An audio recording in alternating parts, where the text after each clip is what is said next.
বোর্ডটা আছে বা যারা আছে আমাদের প্রথম যে কথাটা আলাপ হয়েছে সেটা হচ্ছে যে সবার মধ্যে কমিউনিকেশনটা খুব ভালোভাবে দরকার এবং গ্যাপটা না থাকাটা খুব জরুরি, সো দ্যাট একটা ডিপার্টমেন্টের সাথে আরেকটা ডিপার্টমেন্ট আলাপ করতে পারে, কমপ্লিমেন্ট করতে পারে, কোথায় কি দরকার সেটা যেন কমপ্লিমেন্ট করতে পারে। সেইটাতে যেটা হবে কি, যে কেউ যে কোনো ডিপার্টমেন্টে থেকে কিন্তু অন্য ডিপার্টমেন্টে ইনপুট দিতে পারবে, অবজারভেশন শেয়ার করতে পারবে।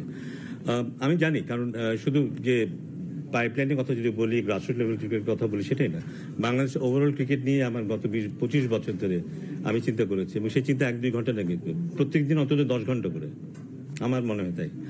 এবং আমার কিন্তু একটা ক্লিয়ার পিকচার আছে, একদম অ্যাবসলিউটলি একটা ক্লিয়ার পিকচার আছে একটা প্লেয়ারের হাতে কি থাকতে হবে, 10 বছরের একটা প্লেয়ারের হাতে, একটা ডিস্ট্রিক্টের একটা ছেলের হাতে কি থাকতে হবে।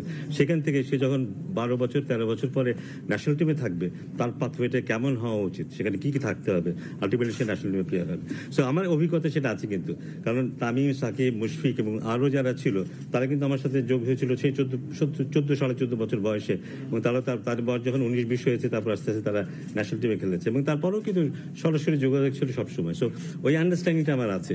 সো আমার মনে হয় যে এটা একটা ভালো জিনিস হবে, সেই আন্ডারস্ট্যান্ডিংটা নিয়ে আমি যদি কাজ করতে পারি।